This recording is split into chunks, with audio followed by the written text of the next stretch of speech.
What's up, everybody? Glad you guys tuned in today.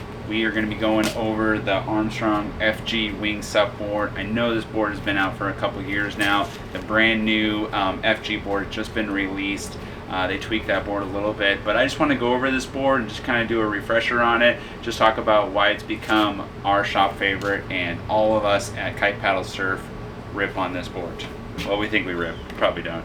But anyways, just want to talk about construction wise. It's carbon sandwich construction, dual carbon stringer, so the board is built incredibly stiff, light, durable, so it's going to hold up over a lot of abuse.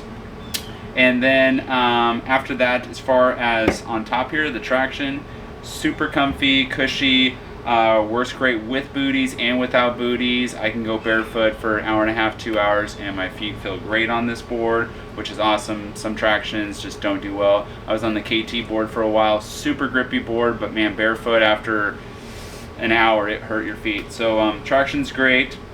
The kick pad tail here at the bottom is interesting. It's adjustable, so you can release the screw and slide this up and back.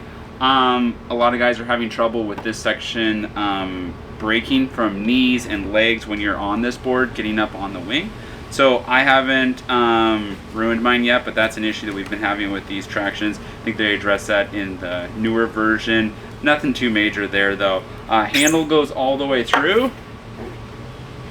so you can hold it both ways. Obviously, most people, you can hold it like this with your foil sticking out that way, which is what most of us do, but it's nice to have that other side to hold it, so you could hold it like this and then have the foil on the other side if it was like super nuking winds and you really need to hold on to your board. So one more thing on the top is that the deck is really concaved out here, and what that does is it gets your center of gravity lower to the board. So it gives you more stability, and then it also is going to give you more control over the foil when you get lower like that.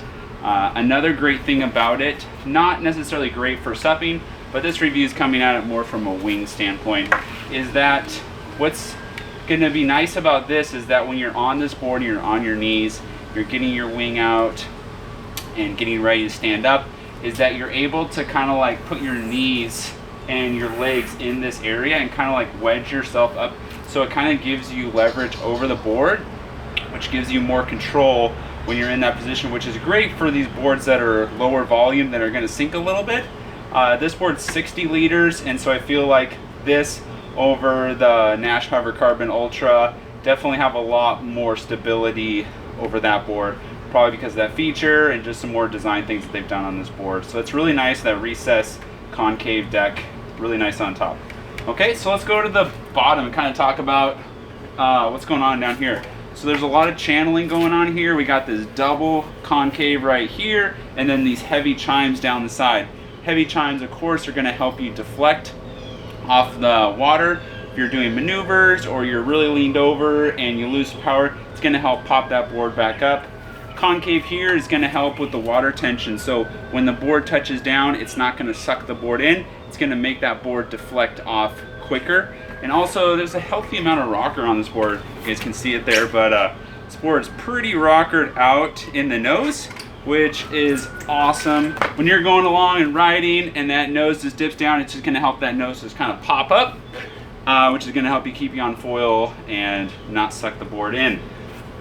And then going to the tail, this is kind of something that I really like on this board that I think other brands are going to. You know, for a while there, everyone was cutting the tail, chopping it, and making it so the idea was to help the tail release, not having that surface area.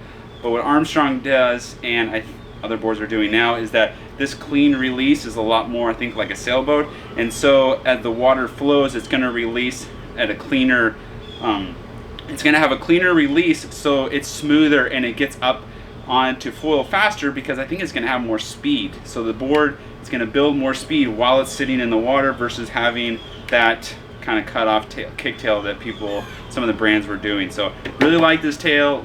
It's super nice, very effective.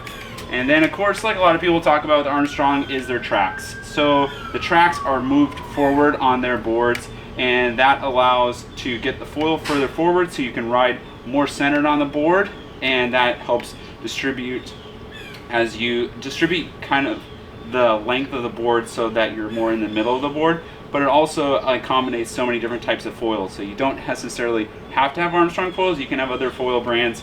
They work great in this. As far as adjustments go, I mean, right now I'm on the MA 1200 mostly, and I'm usually have it right at about 4. I started at 6 for a little too much lift, brought it back to 4. That seems to be a lot more effective for me. But yeah, super easy to pop the foil in and out and adjust it there. So this is the 60 liter at 4'11", so they're pretty short, squatty boards.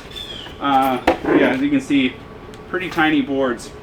I know the newer ones are going narrower and a little bit longer, which is the trend. These go 50 liter all the way up to 132 liter. Great beginner boards. It's going to suit not only the intermediate advanced, but people who are learning to foil. Great board. These boards are now on sale. Great price points. So if you're really getting into wing foiling and you want to get a great board, this is definitely a board you want to consider.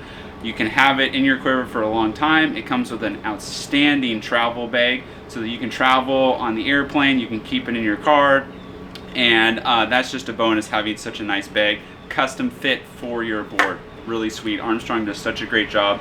So yeah, can't say enough great things about these boards. Like I said, all of us at Kite Paddle Surf are on this board. We have the choice to ride several different brands as far as boards go, and we're all on this board and we're super hyped on them. So they're on sale now. Click the link down below, and that's going to take you to our webpage and show you all the sizes there and the dimensions, so you can check them out. All right, thanks again, guys, and we'll see you guys on the next one. Later.